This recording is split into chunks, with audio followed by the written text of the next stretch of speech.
Good afternoon, everyone. So on the last video, I talked about some stuff regarding like the Russia-Ukraine thing and kind of my relatively useless opinions on that.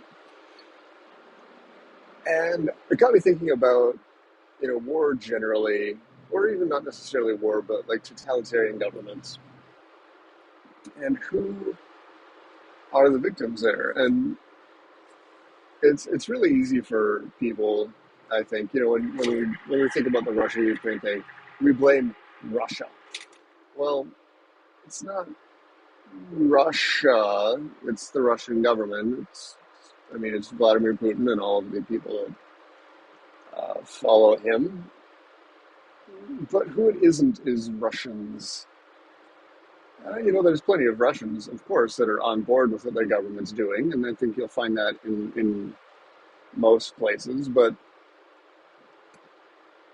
for the most part, the Russian people, they're trying to live their lives. They're not necessarily even for, maybe even against the war.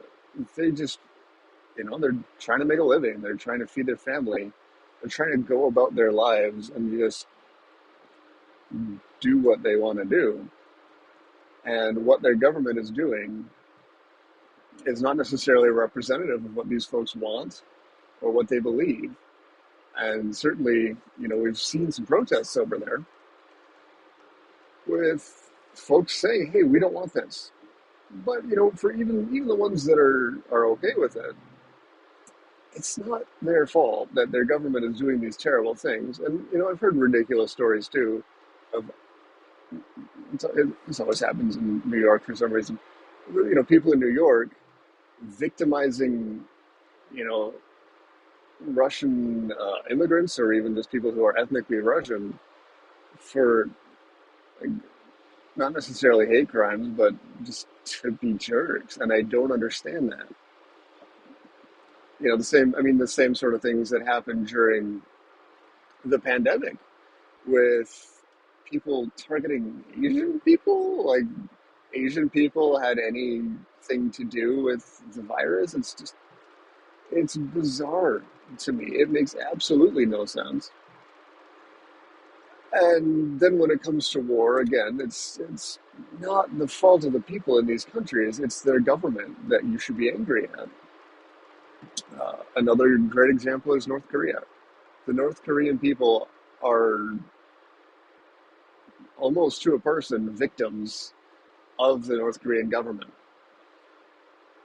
Except for those people at the very, very top in North Korea, you sure better do what you're told to do, or you're already having a terrible life, but it's gonna get worse. They'll throw 3 generations of your family in prison, which is insane. And I'm sure that there are many, many other, governments around the world that are just as bad, that are either intentionally or unintentionally victimizing their people. Uh, and for some strange reason, we're seeing the entire country and the government as a single entity, and that's just not the case. People are individuals, and even though, for example, I'm very happy to live in America. I love it here. I think that it's a great country. I'm not. My government is not representative of me and what I believe and what I want to happen. They're just there.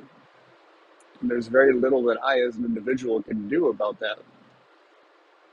So, I'm guessing that the people watching this video don't need to be told not to be terrible people.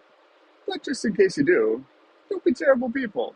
Don't pick on people because of their race or culture or whatever. Just be kind. And yeah, it's a pretty short video, but I just wanted to touch on that because I think it's worth saying. It's worth bringing to people's attention that you shouldn't be awful to people for no good reason. So that's all I got for now. But thank you for watching. Uh, leave a like, comment, tell me that I'm insane or whatever you need to do, and I will see you in the next one.